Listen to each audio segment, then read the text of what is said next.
Is your practice tired of wrestling with insurance denials, deciphering EOBs, and watching your revenue slip through the cracks? You are not alone. Welcome to The Claim Game, the podcast designed to cut through the confusion and provide you with the best practices for revenue cycle management success. We are Jeremy and Catherine Zug, and we've been with people just like you in the trenches.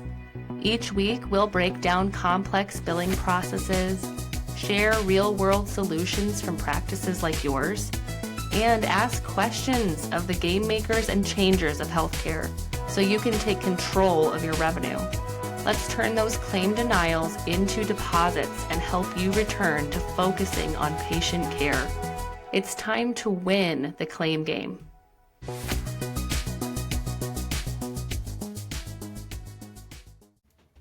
In today's episode of The Claim Game, we get the chance to interview Cathy Gilbert, who brings over 30 years of healthcare industry experience. She currently has an independent consulting practice, and she serves as a consultant to insurance companies, electronic health record systems, big health systems after a vast career in provider network management, i.e. credentialing. Cathy served as the Vice President of Network Development at Magellan Healthcare, and during her role there, she directed a national team to support network development and provider relations for health plans, employers, Medicare, Medicaid, and this included design and negotiation of value-based contracting strategies. Also, Cathy led a network operations team responsible for credentialing, provider data maintenance, rate management, and contract administration for all networks. Before that, Cathy served as the Assistant Vice President of Network Operations with Beacon Health Options in New York. In this role, she was responsible for overseeing provider file maintenance, provider file configuration, and provider credentialing. Prior to her work with Beacon Health Options, she served as the Vice President of Provider Relations at Beacon Health Options Value Options in Michigan. Cathy participated in internal and external committees, including credentialing, policies and procedures, provider satisfaction, provider stakeholders, and quality management. All that to say, Cathy is a wealth of knowledge in the credentialing territory and has served as a game maker for multiple insurance companies for many decades. She's going to give us some excellent insights today into the inner workings of credentialing, the black hole of healthcare. We're so glad to have Cathy on, and we hope you really enjoy this episode of The Claim Game. All right, today we have Cathy Gilbert here as the game maker of our episode. Cathy, thank you so much for speaking with me and with us today. I know our listeners are going to really benefit from your insight into the mysterious inner workings of credentialing. It is challenging. You just have to know the rules. Yeah, that's but right. It varies a little bit by plan. Oh, which I'm so excited to talk to you about.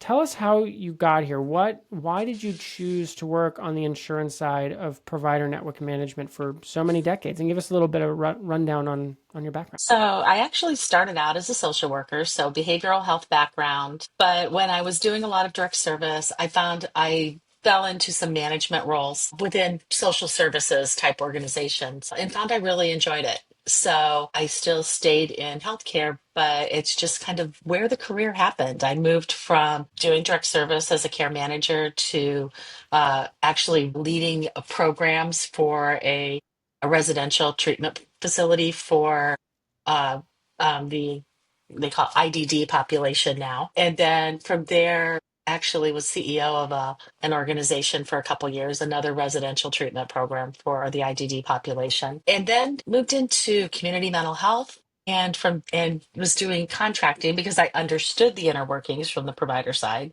And then from there, I kind of landed with a couple of the regional payer and moved to national payers and spent most of my career with what was then Value Options / Beacon. People now know it as Carelon, a part of the Elevance structure, and Magellan. So spent a lot of years between the two of those. And now I help provider organizations, mostly startups, navigate the wonderful world of managed care that we're here to talk about today. Yeah, no, that's great. So you went from, correct me if I'm wrong, you went from the payer side to provider to payer side, or did I have that mixed up? Yeah, I started out on the provider side. Mm-hmm. doing direct service at various agencies and organizations, and then moved into the more of the payer world. And now I'm taking the knowledge from the payer world back to the provider side. Oh, amazing. Yeah, no, that's great. And I know that a lot of the clinicians that we work with find the credentialing and contract processing side very confusing, very mysterious. So, what I Hmm. was hoping to do is ask you some questions about that process first and then get into Hmm. a topic that a lot of listeners are really interested in, which is rates and demystifying the rules for fee negotiation. But could you Hmm. describe at a high level or at whatever level you want, really, the contracting Hmm. process from the perspective of the insurance company? So it's really two pieces that go hand in hand, contracting and credentialing. And each side, it varies a little bit by payer, which piece they choose to do first, and also depending on provider type. So, because any doing a contract or doing a credentialing a provider, there's a cost on the payer side for that. So they want to make sure that when they're investing in that cost to validate a provider's credentials, be it a group practice, an individual, or a facility, that they're truly going to have a contract with that provider. Hmm. Because either way, they're spending resources. So some payers do that kind of concurrently. Some say, hey, we've got a credential first to make sure they're going to qualify for a contract. Some may say, no, we want to have at least rates agreed before we'll start the credentialing process. So it's kind of a combination of figuring out those two processes, but they go hand in hand. So, from the credentialing perspective for individual practitioners, it's usually filling out an online application. In most states, it's providing your CAQH number because CAQH, that's the gold standard for getting everybody's information and should allow a one-stop place to put your information, and then submitting that, and then it's getting processed at the plan. And what the payer does is they have to, per usually NCQA requirements or URAC. There's some slight nuances to the two, but those are the two primary certifications for credentialing programs at payers. Oh, Uh, interesting. and it's part of their accreditation process. They do review their credentialing policy. So it all ties together for the overall operations of the health plan. Could you say those terms again? I don't think I've ever heard of those two. Could you say those two again and maybe what they stand for and Yeah, what they do? NCQA is the National Council on Quality Assurance. And if you've ever heard of HEDIS requirements or accreditation requirements, CDO certification, those are through NCQA. And most health plans are accredited by NCQA for their operations and the services they provide. What happens if a payer loses its accreditation? I don't even know. You said a CDO accreditation or CDO? CVO is a credentials verification organization. Oh, That's less common, but it's one of the certifications. There's multiple certifications on different things that NCQA offers, and most health plans are accredited by NCQA. That's one of the things that assures quality and consistency with the health plan. mm. And Hmm. it holds them accountable to NCQA standards, as well as they are accountable to their own internal policies based on NCQA standards. Because there's a little bit of leeway, but it holds them accountable. They're reviewed. Usually, I think it's like every 3 years, and they have to Oh, maintain their ongoing accreditation. So you'll see that logo on most health plans. The other one is URAC, and it's Utilization Review Accreditation Council, I think, but it's wow. related to utilization review, and that is another accrediting body that and it's a little more clinically focused. And health plans can have NCQA or URAC or both, and many have both. Wow. Yes. You mentioned that they help ensure consistency and quality in the credentialing procedures. And I don't think those are two Hmm. words that a lot of providers in private practice, a lot of practice owners would associate with this process. So Hmm. when when you were looking at providers to bring into the network you managed, what did you Hmm. look for and what did I know we're a little bit of off on the trail there, Mhm. But when you did credentialing or you did provider network management, yeah, we'd like to Mhm. know what you were looking for in the providers and then how you managed to maintain the consistency and quality standards at the companies you worked at. Right. So, what you're looking for with your providers, you usually have a policy that has minimum requirements that you're looking for a provider to join the network. And it's requirements around licensure, education, training. It could be insurance requirements, even maintaining malpractice insurance and liability insurance for the practice. It could be if it's a telehealth company or you're providing virtual care, assuring HIPAA compliance and that the transactions and the communications with the member are secure.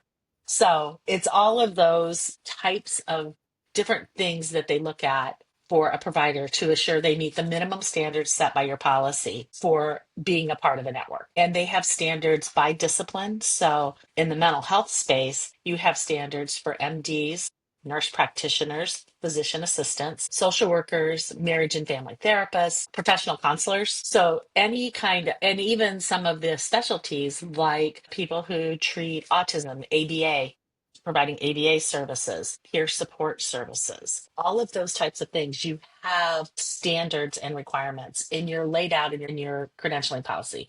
You also have a set of policies for facilities.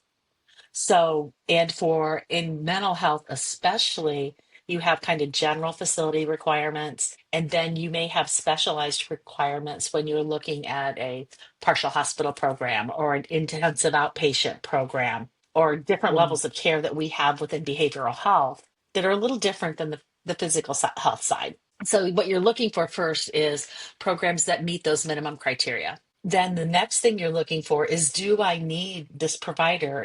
And I looked at it is the provider has to spend time and we have to spend time to join the network. Is there a need and volume that can really support the time both of us have to spend to join the network? So, and different states have different regs on when you can close a network and how you can close a network and what the Mm. requirements are. But in general, you're looking at to make it valuable to both the provider and to the plan to have you participate. I will say that in general, when I would look at the overall network, 80% of the care that we oversaw was provided by 20% of the network. Whoa, really? That 80/20 really provide. I mean, it had a tail, obviously, but you would have, the bulk of the care provided by a lot of high volume providers.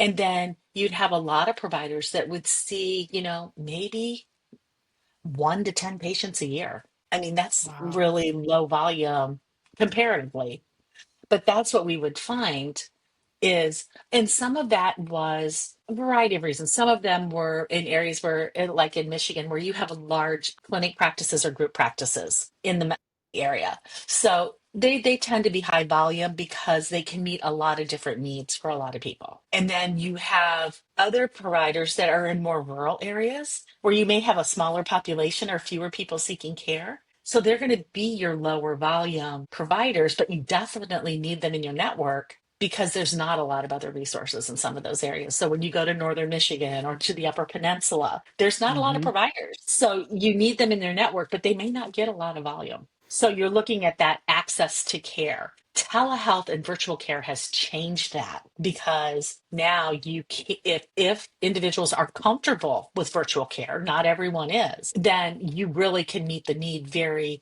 very quickly with virtual care providers as long as they're licensed in the state where the member's sitting. Yeah, and as long So, as the care provider is actually providing care, right? I mean, I think right. is that part of the challenge though with telehealth is making sure that just because there's access to care doesn't necessarily mean the quality of care is very good, or is that not a consideration you think?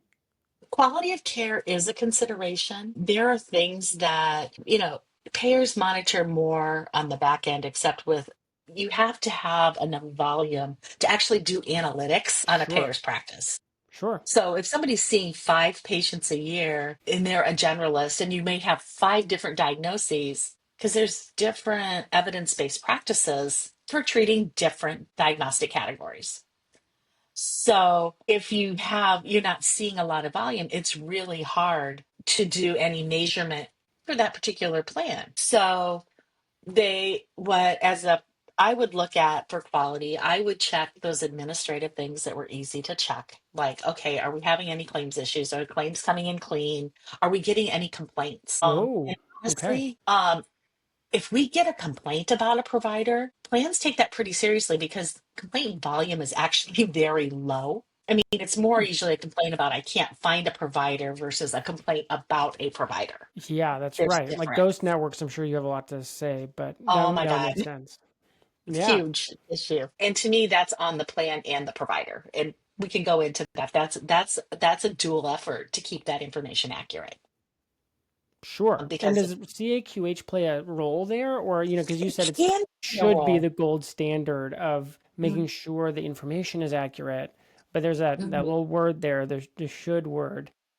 mhm, Talk about that. I mean, I think we can divert a little bit over to mhm, the Ghost Network side and mhm, CAQH, but talk about how mhm. that's a dual effort. Yeah. Yeah, so CNQH, if it is dependent on a provider putting in their information accurately and updating it on a regular basis. Now, I know CAQH puts out reminders to providers on a regular basis to update your information to verify that it's accurate. But a lot of things in information is free text. So if you type and make a typo and don't catch it, you're going to have an inaccuracy. So it's all of those types of things and keeping that current.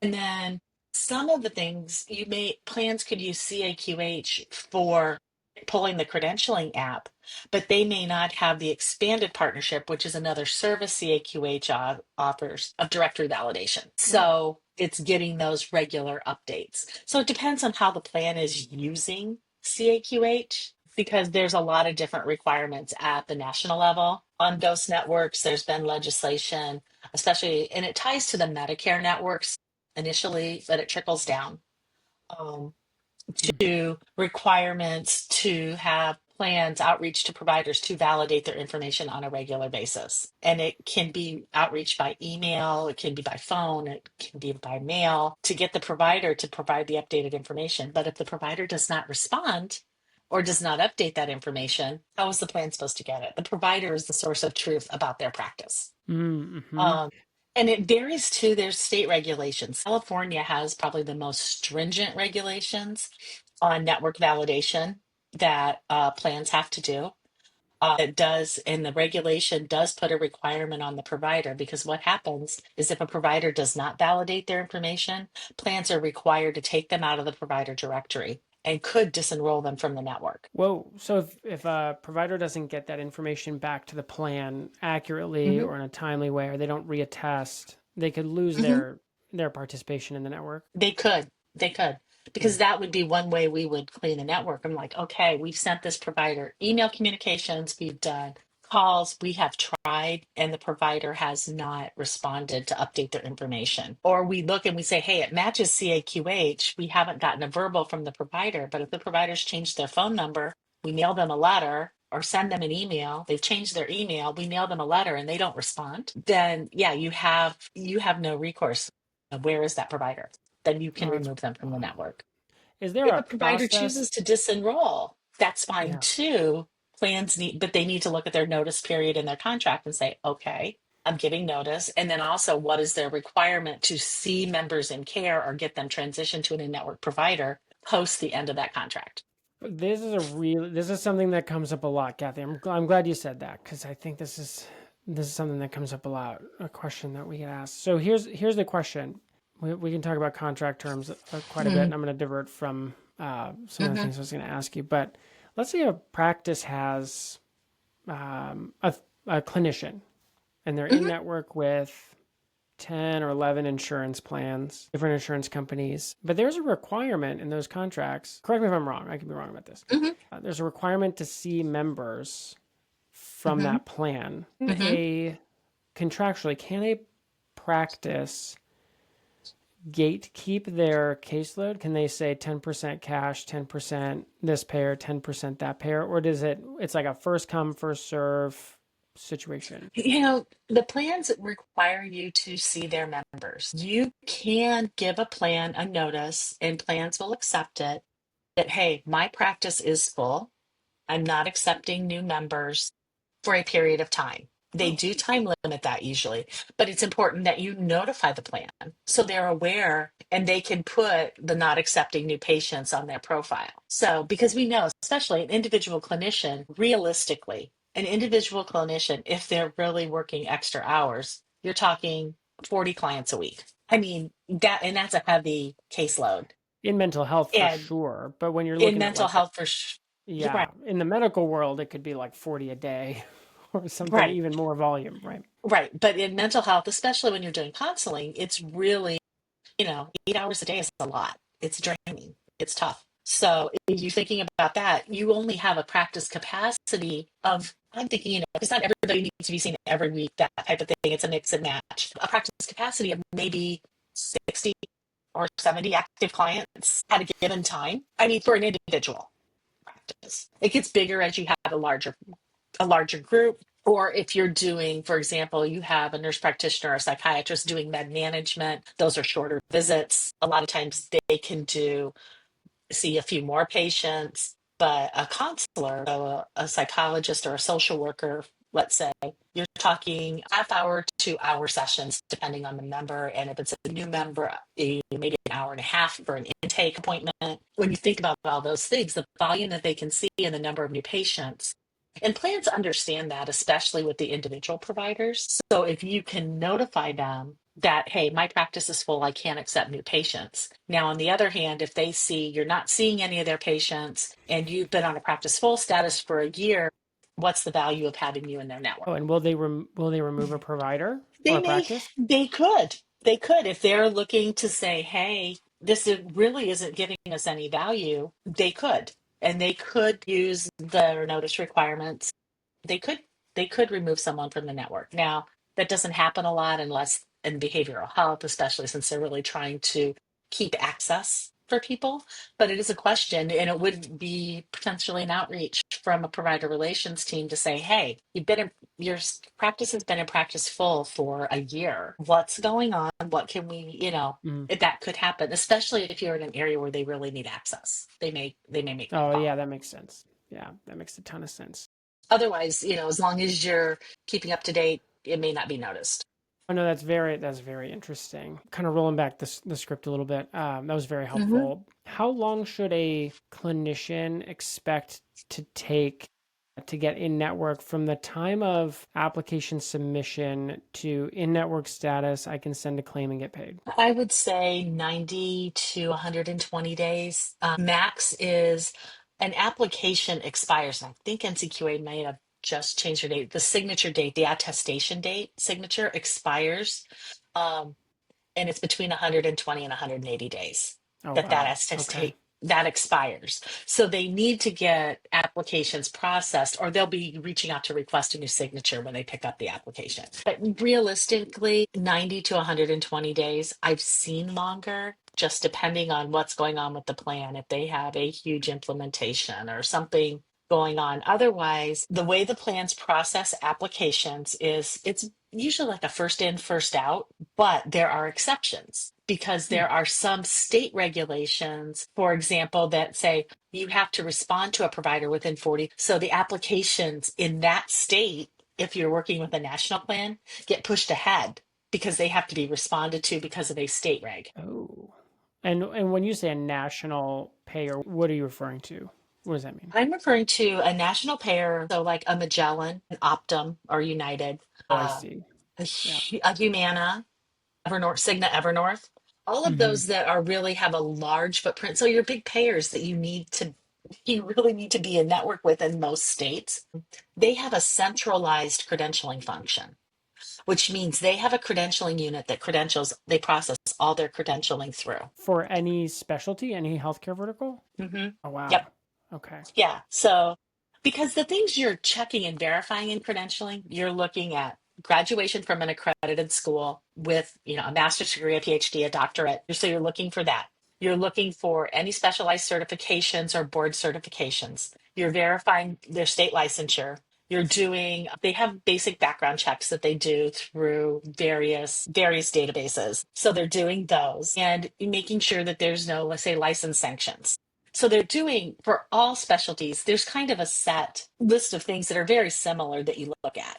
Mm-hmm. And then they may have groups within that that specialize in credentialing a certain specialty because they want them to know that. Or they may specialize by state, or they may specialize by, certain specialties. They may have one group that does all the behavioral health. Oh, They may have wow. another Okay. group. So they may break it out, and they also have it broken out by who does facility or organizational credentialing versus groups and individuals, because it's slightly different with a facility versus a group or an individual. Well, that makes a ton of sense because the fee schedules would be different. And you're looking at, Hmm. it sounds like you're looking at a bunch of variables Hmm. that sound like a ton of work. We were talking Hmm. with a clinician in North Dakota who'd been trying Hmm. to get credentialed with Medicare for the better part of 14 months, which is way beyond the 180-day Hmm. benchmark. And it was an interesting thing because it's a group, so they're doing a lot of volume in a state that's not super popular. Hmm. And they would get to the finish line and then be told they have to start over. Have you ever seen that? And what if you are Is hitting? it enrolling with Medicare through CMS or with a specific health plan? So if it's That's a enrolling good with question. Medicare through CMS, Yeah. that's a little different. That's like enrolling with Medicaid, and each state is a little different. Enrolling with Medicare at the CMS level, there's an enrollment process. And I forget it goes. There's an enrollment Hmm. process through for to enroll with CMS to enroll in Medicare, Right, and because everybody has to have that's a different. PACOS ID, right? Yes, You have to have a PACOS ID, and then yes. you can get credentialed with the MAC Hmm. in the state or however it works in the state. What do you Right. say? What would be like your action items for a clinician who keeps hitting roadblocks like that? Because I think this is a common experience for It's private right. practices that it's like, Yeah. wow, we just keep hitting these blocks, and it sounds like each Mhm. payer is really different and state requirements Mhm. and quality assurance. What would be your Right. general advice, or are you just like throw spaghetti at the wall and see what For happens? if it's enrolling with a CMS or we're enrolling with Medicaid in a state, if you're getting a roadblock, sometimes if there's a particular plan that you've been working with that wants you in their network for those lines of business, sometimes talking to them and saying, hey, can you help guide us? Or, is there anybody you have a contact that could help us figure out what's going on? For most of those, I would almost get on the phone with the provider and get probably on a Zoom meeting with the provider if I wasn't near their office and say, okay, I want to watch you do the application. I want to see what we're missing Really? if I was working with that provider. Oh, Because, wow. and a plan might not do that, but as I was working with a provider, that's what I would do. I'm like, okay, let's go look. Or I would outreach to, I have colleagues that I know, and I'd say, hey, I have a provider that's running into a roadblock with Medicare enrollment. I know you've done this quite a bit more than me because I don't necessarily haven't done the Medicare enrollment. I've read the regs. I know what we look for from the plan side, but I would Hmm. contact somebody that says, hey, help me find this. I have colleagues and friends who are experts in Medicare, or I would go to our Medicare expert within the health plan if I was at the health plan, Oh, because wow. usually that's the vertical and and I'd say, hey, can you help me find what we're missing so I can help this provider? So that's what you did during your tenure there, which makes Mhm. sense why you did this for so long. Is there somebody like you at every plan where they're trying to be helpful, or is this a matter of like cat and mouse? Like, would you see the plan and payer as in opposition to the practice and the provider? I think genuinely the people that work at the plans, we genuinely want to help. But you have to think about the sheer volume that plans are looking at and size of their teams. Because what it would get to my team, you have the call center teams when you call the provider line,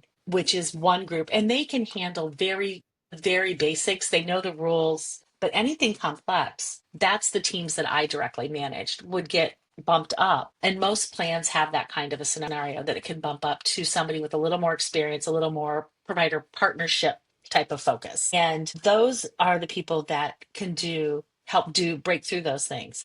The challenge is my teams were always small, relatively. Most of the time, I had a network of the smallest network I managed on a national scale was around 75,000 providers. The That's largest, gigantic. most plans have networks of 100 to 300,000 providers. And if If Whoa. you add in medical providers too, that was just in my behavioral health arena.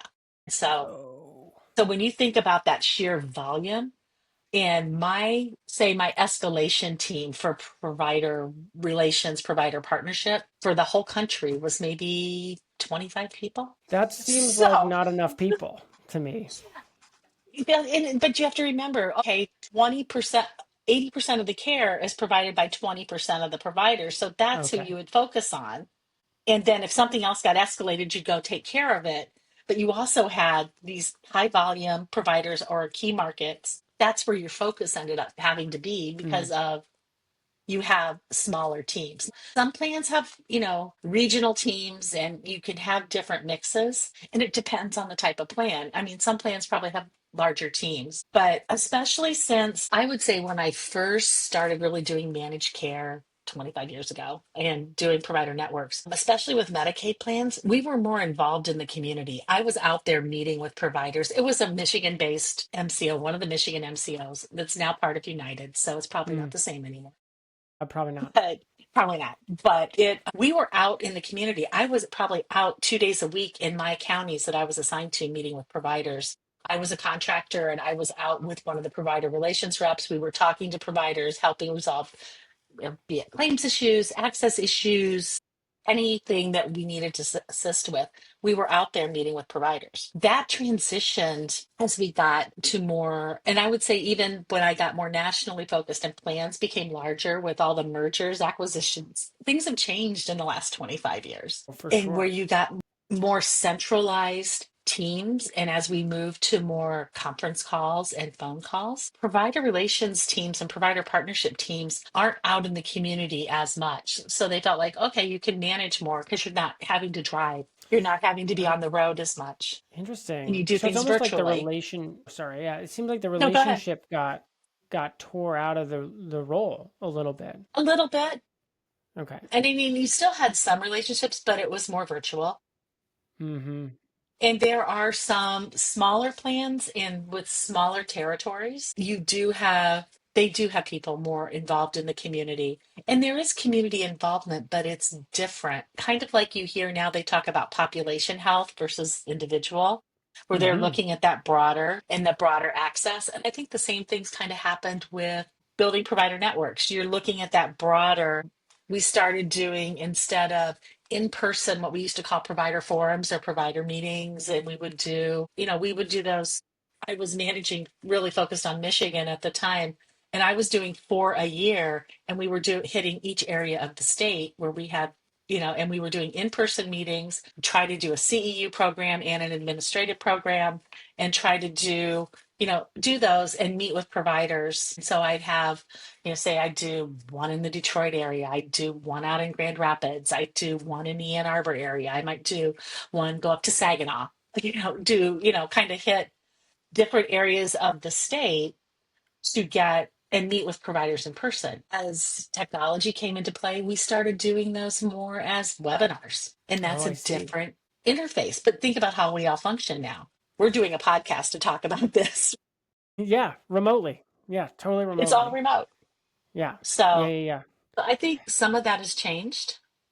Um, and in your relationship with relationships work, and it kind of mirrors society in a little bit of ways, but it also behavioral health tends to be, and I'm a social worker by training, I like that in person. I like to talk to a person, but Oh, that's for that's sure. harder and harder to do these days. It does seem a little harder to do. This episode was brought to you by the Hourglass Learning Hub. We know that managing your practice's revenue cycle can feel complex. That's why Practice Solutions has built the Hourglass Learning Hub, a comprehensive platform designed to simplify every aspect of your billing machine. We've organized foundational knowledge across 6 critical domains: credentialing, patient registration, eligibility and benefits, payment posting, aging follow-up, and claim submission. Each piece is vital, and we've compiled revenue cycle management educational articles for a clear understanding of how they all interconnect, giving you those aha moments you've been waiting for. For practical application, dive into our DIY billing resources, the very tools and templates our own team uses to help you proactively manage claims and optimize cash flow. And when you hit a roadblock, our Ask the Biller feature provides a direct channel to our seasoned experts for personalized video responses to your gnarly billing questions. If you're ready to take decisive control of your practice's financial health, explore the Hourglass Learning Hub today. Become a member of the Hourglass Learning Hub to access these awesome resources. For the Claim Game listeners only, we are offering 15% off the annual membership, which means you can have access to all these resources today for only $425 for the year. Click the link in the show notes to get started today. And on that note, we hear this a lot from clinicians in all shapes and sizes of private practice, whether it's from the medical side or behavioral health side. But how much follow-up would you expect a clinician or somebody in the clinician's office to do during this whole credentialing contracting process? Because it feels like squeaky wheel gets the grease. I'm not trying to misquote you at Yeah. all. It seems like those 20% of your network got a lot of attention necessarily. Mm-hmm. Maybe those smaller practices, like you're going to trade your time somewhere, even in those teams, Right. right? Yeah. So how much time Right. do And you you think? just, well, for if it's a credentialing application, Mm-hmm. I would look and see what messaging they have on their website that say you, because usually they have something that says you can expect it to take approximately this amount of time. And now plans have portals where you should be able to log in and check the status of your application. Oh, for So sure. monitoring those, but I wouldn't start calling until you're beyond the time that they say. So like if they have on their website, hey, we're processing applications and it will take approximately 60 to 90 days. You don't call and check earlier than 60 days unless you hear from Interesting. them Okay. because it's not going to move it up. It's first in, first out, and they have all sorts of processes. So it's it's kind of like, okay, don't start really bugging them because what they're going to do is they're going to say, yes, they'll not document that you called, but you'll probably get a message when you talk because that calling in, you're talking to those frontline people, and they're going to say, well, we see your application is here. Now if they tell you they don't have it, then that's different, but I still wouldn't call as long as you got the confirmation when you submit it online that they've received it, because usually there's like kind of like you have a confirmation window that, hey, your application has been submitted. I would screenshot that and save it Yeah. Save just that in in case. some Yeah. folder somewhere. Yeah, just screenshot it. That, hey, I know I submitted it on this date. Here's my verification. A lot of them send you an email acknowledging receipt within a couple days. They have a process and it's strictly a receipt acknowledgement. It's an automated type of thing, but save that. And then once you get that and they've given you a time frame, because every time somebody calls with something that they, hey, we've given you a time frame, that's taking time away maybe from something else that needs to get done. So every Oh, call that's they have to interesting. when you think Yeah. about it, you're thinking about it from the plan perspective. But on Yeah. the other hand, if I'm working with a provider or I now is a consultant, if I'm working with a provider and it's somebody that's contacted us about joining the network, I've got a contact and I'm working with that person and say, hey, tell me when to follow up. I'm asking that person, tell me when to follow up. What should I expect? So it Yeah. kind of varies a little bit, but individually, when you're submitting an individual app, also even groups, because even plans even have a process. If you're adding someone to a group, it's a little bit different than adding somebody individually, because if you're adding somebody to a group, they're just adding you to the group contract. Then you don't have the contracting piece to do because that's just Uh, credentialing. yeah. You kind of Because it's going to, skip a process, right? right, because the group holds the contract. If the group's already in network and they're just adding a clinician to the group practice under their contract, for most plans, you skip that contracting process. That makes sense. That makes sense because you're just trying to add them to an already existing entity. They're well known. Now, you mentioned you have contacts, the insurance companies that Hmm. can feel a little bit like a back door.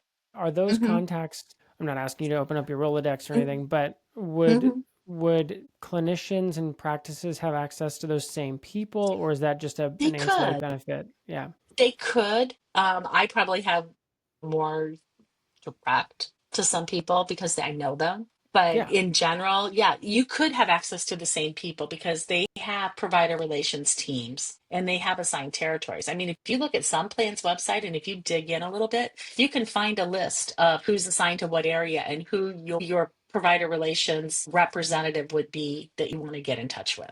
So you just have to kind of, you can dig through that if you're going through like the provider manual or a provider relation network page and they have a contact us. And sometimes they do actually have a list. I've looked at some plans, they had a list of who was assigned where and the name of the person and their email address.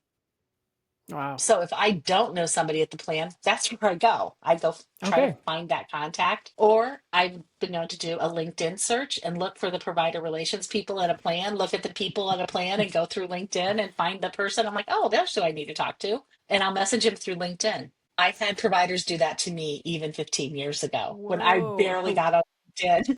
It was like, I bet you wow, were they popular. found me. So if you just look up provider relations rep on LinkedIn, do a search, and then in your state Yeah. and in your area, and like Yeah, obviously like limited, or if you're looking for a specific plan and do kind of the people at the plan, and then kind of look interesting. for the provider. I look for provider network, provider relationship, provider partnership, those kind of leads, and see if I can connect with them that way. Oh, And normally, because my connections are, the behavioral health and the managed care world, it may seem huge, but it's relatively small. And the network teams are it's a pretty small group, pretty incestuous, I would say, because we all moved around. So I usually know sure. somebody. So Oh people that wow. I've worked with are now at plans I never worked for, but I have connections at those plans because everybody has moved around. So I can Well, usually right, find that's a right. And I connection. think when that's right. And I think when you've been in this industry a long time.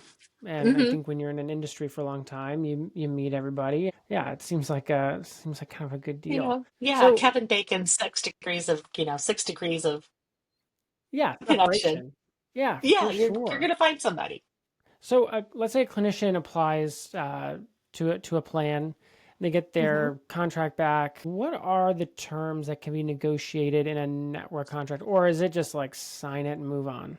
There are a couple things you can look at depending on what the plan has. One is timely filing. Most plans put in, I know most of my contracts were 90 days timely filing. Sometimes Medicare's a year. Medicaid sometimes has its own things. Mm-hmm. But if you really believe because of the population you serve or not having challenges getting insurance information, we know that can be challenging from people sometimes, that you can sometimes ask if they can give you a longer timely filing period. They may say no, Whoa, but they might give you, they might be able to negotiate that. If you don't have a interesting. problem with it, I wouldn't ask because it's going to delay your contract. Because anything you negotiate is going to take a little longer depending on what it is. Usually the contractors have specific things they can change, and then anything else has to go to legal. And you don't want it to have to go to legal because that's another black hole at a health plan Oh, because well, they have to review the language. And they have not just provider contracts. There's all sorts of things. oh, So, gotcha. so you can ask about timely filing. You have to read the terms and conditions. I always look for things like there's always indemnification clauses. I always look for reciprocity. Don't always get it, but I ask on those indemnification type of clauses. But just read it and say, okay, can I live with it? Then just sign it. Things like I would say indemnification, I'd ask about, I've filing because those are important, or notice periods. The other one that they a lot of times put in is a silence and acceptance amendment. And one way health plans work, the provider manual or the provider handbook is an extension of your contract, and that's how it's viewed. And so when they update the contract, sections of the contract that you can make changes to. Timely filing, especially if it's a really short timely filing, like 90 days, you could ask. They may go up to, usually the max is 180 when they have that kind of limit. But if that's Oh, important to interesting. you to have a longer timely filing, you can ask. No guarantees. The other section is usually the indemnification sections. I read them to see if they're kind of reciprocal. Oh, interesting. What does that mean? But Reciprocal? it means that it says, usually they say something about the plans, the provider holds the plan Oh, harmless type interesting. of thing if the provider gets sued, or. So I kind of look for some reciprocity in those clauses. So you can ask. And it varies a little bit by plan, because you kind of have to read through the process. But those are the ones I look at. And I also look at the notice requirements. I was saying that health plans, the provider manual and provider handbook are part of the contract, usually by reference as an extension. Oh, wow. And any non-substantial plans to the handbook, they may have to send you a notice, but there's no negotiation. Whoa. So So what think are the about that. terms you would say about notice? Like, what would you try to negotiate for? What have you negotiated for? Usually, usually they have a clause for silence is acceptance Oh, notice. So a plan, you may get a notice from a plan that says, "Hey, we're changing this. If you don't respond in 30 days, it's part of your contract." whoa. Okay. So, looking at those and making sure, I've seen, especially at the facility level, maybe not at an individual, but at a facility level where they've asked for, hey, no, you have to, where we're going to require that we sign any changes, any non-regulatory changes Okay. to like health plan. A lot of times notices are just regulatory that, hey, the state changed this, we have to change our language. Here's the regulatory change. Those, I think that makes sense. But if it's something that is a policy change or something like that, look at that and see if that's something you want to, and you have to determine if you can live with it. What's your relationship one with the plan? What have you seen? What have you heard? Because, like I said, anytime you want to negotiate language, it's going to extend the time it Is takes to legal a contract. black hole even internally at the insurance company? It's a Okay. mix depending on what you're negotiating. So, especially for an individual provider, those contracts are pretty Okay. boilerplate, and there's not a lot of changes. It's the facility contracts, or if you have a large group practice, that there's usually more Oh, negotiation. gotcha. But like I said, you can still ask about small things that just kind of don't fit. The other thing I would make sure is if it's not your intent to participate with Medicare or Medicaid, ask that those addendums be taken out of the contract. Don't sign them if your intent is not to participate, that you only want to participate with commercial plans. Now, most plans will push to say, hey, we want you in all lines of business. It's easier to manage for them. And, it kind of makes it easier because sometimes it's hard to tell when you get a Blue Cross card, is that the Blue Cross Medicaid plan or is that a commercial plan? What plan is it? Wow. You have to kind of dig in. It's, so you have to look at those. Medicare requirements are slightly different. Medicaid requirements vary by state. So it's, making sure that what lines of business or plans you're signing up to That makes a participate ton in. of sense. Well, and the big question here, Kathy, is are rates negotiable? Rates, most plans, depending on their need, there may be opportunity for some negotiation. There is, and for certain specialties. So for example, child psychiatry, you can probably Oh, negotiate. okay. I'm just saying, because we know that's a challenge. So if you have a specialty that is a need, or you're in an area where they need access, there may be some opportunity to negotiate. I would also tell you though that plans will likely not negotiate if you've had an increase or been in the network less than a year. Okay. And most of the time, if you've negotiated an increase, they'll want to see it go out a couple years before they'll negotiate again. Interesting. But if there's an access need or you have a specific specialty that the plan is looking for, usually the big one, usually these days, is seeing Okay. kids. I mean, that's usually huge. Or if it's a diagnostic, some diagnostic specialties, sometimes they need eating disorder treatment, sometimes commands higher rates. I'm just, for Yeah. example, in behavioral health, because there are fewer Wow. programs. So, and then you can also, plans are slowly getting there to kind of value based, but that's where you need the volume to Yeah. drive.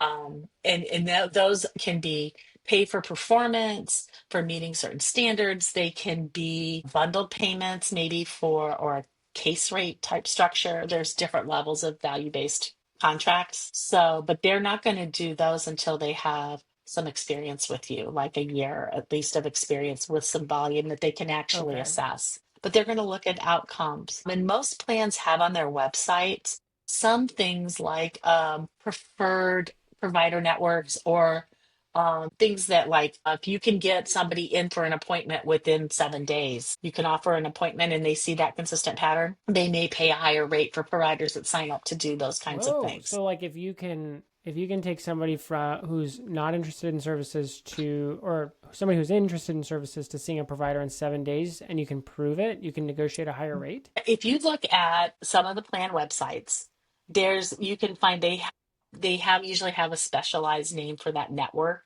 and it's like the immediate access network or something like that. And then you can sign up and commit to doing certain things. Those they have a higher fee schedule for Oh, providers that have committed to doing those certain things. So some plans, they may call it a gold card program for facilities where if they consistently 99 plus percent of their authorization requests for services have been approved, they may waive, an authorization requirement at a higher level of oh my care goodness.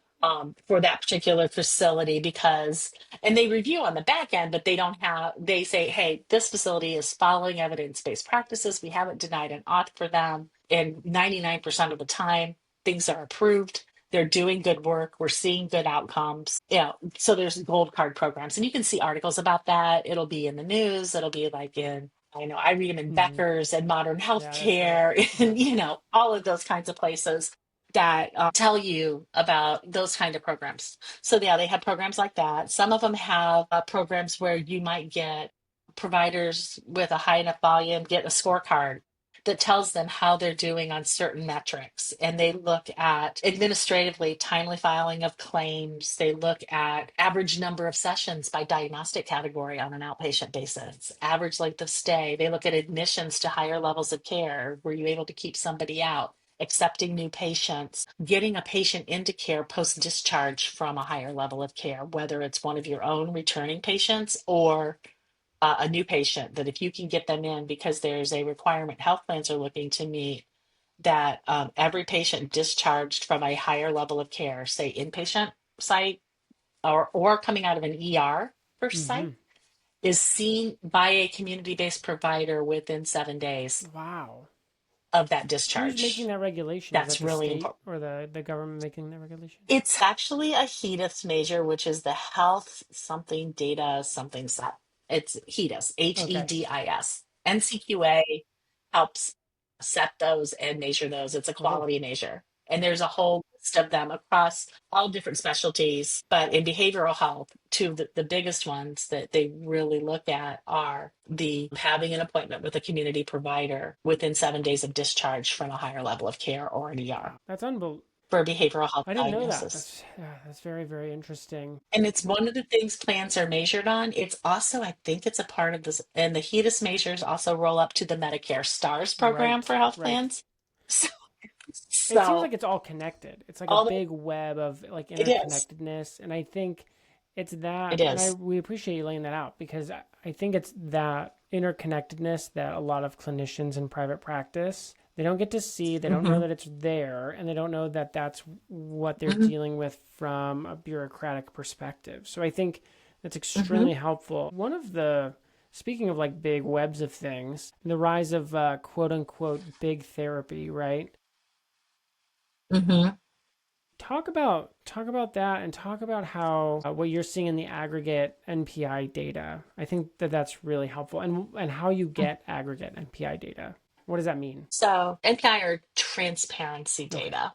So the transparency data is all health plans, federal regulation, to publish their contracted rates with providers in a machine readable file. Okay. There's the challenge. It's not something you can download on your computer. It's a machine readable file. If you can download the file, you probably won't have the software to Hmm. open and read it. So there are companies out there who actually download, scrub that data and can give you reports or give you the base data so you can look at it.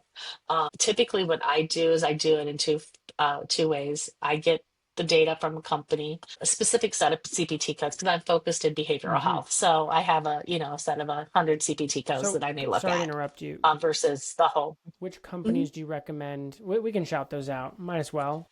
What are the companies you recommend using? There's a couple of them out there. I work with Okay. Tynbil, Tynbil. Seraph is Hmm. another one that I'm aware of. There's a Like couple more Clarify too. Health, Those are maybe two that I Atlas. I know just Optum has one need that's just this. Optum's data. Go figure, yeah. Yes. Yeah.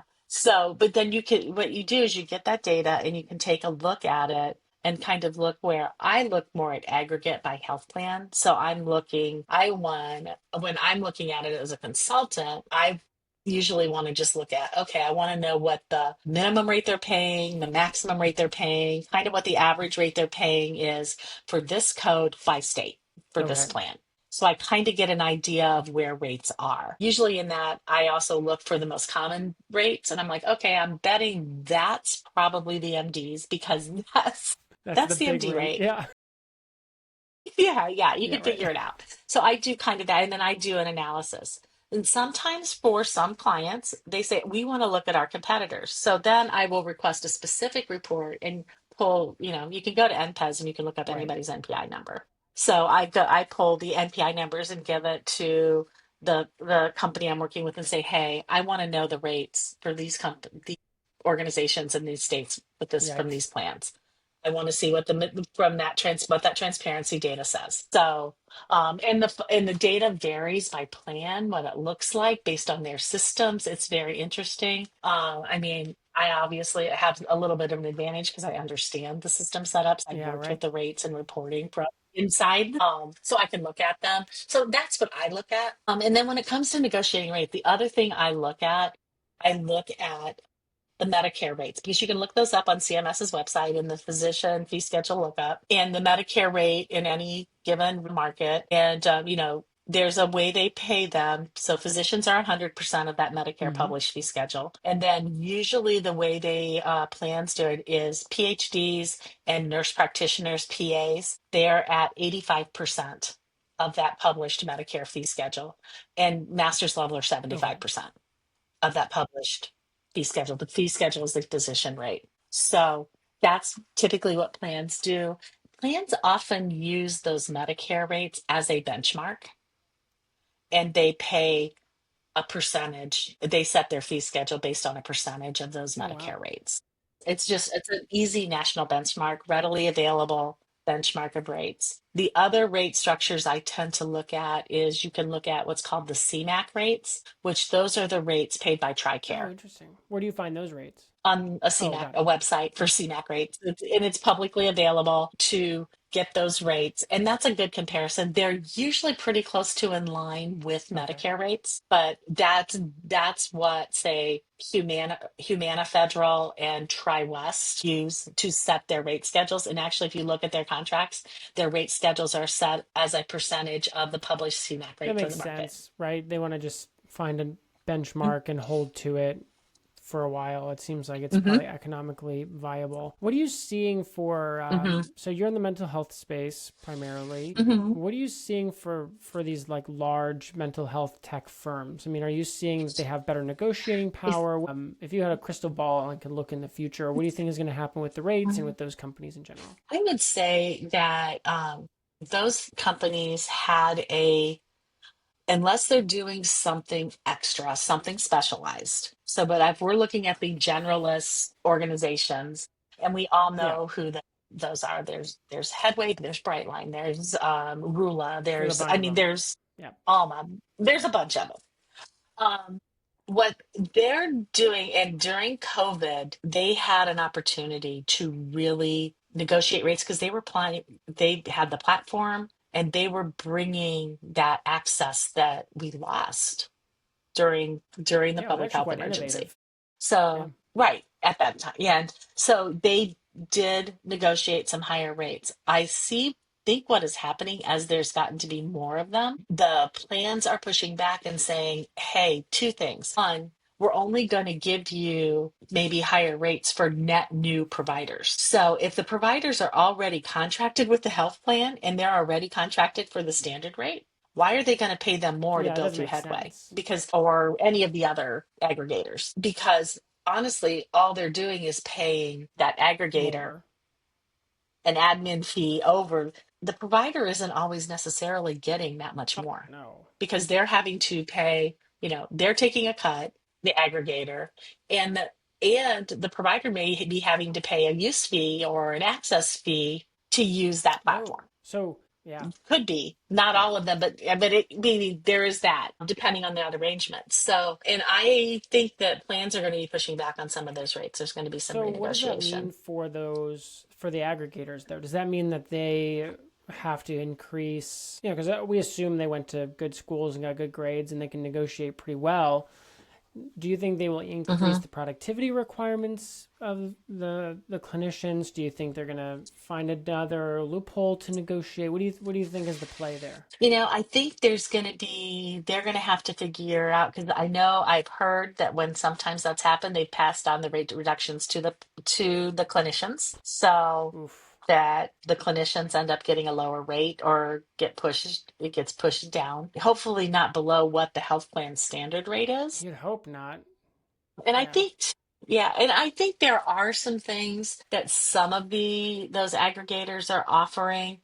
Um, they're expanding what's on their platform, whether it be an EHR that they can use for all their patients, not just referrals. So they're expanding some of the things. So I think there may be some tools or getting some of that outcome data potentially to payers that payers really want to see, are your providers performing well? But one of the things I know that they're starting to look at is net new. So, hey, I can maybe negotiate with you, but I want new providers. I don't want you just giving me my providers I Right. already Which, have.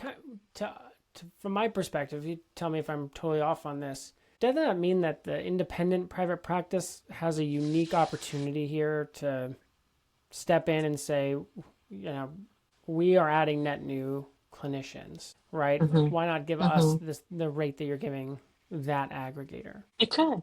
It could be. And it depends on the payer in the state. Mm, So in some states, you may have one health plan that has most of the business in that state. it's true. And then that health plan is much less likely to Yeah. negotiate. It's also important to pay attention to what's happening in the news, especially with the big payers. Mm. There's quite a bit happening, say, with United in the news. They just had another change in Yeah, CEO. what are your predictions on that? I was going to ask you about it. I was hoping we had time. We have time to talk about it. What's your prediction on what that means and what's coming next for them? That's interesting.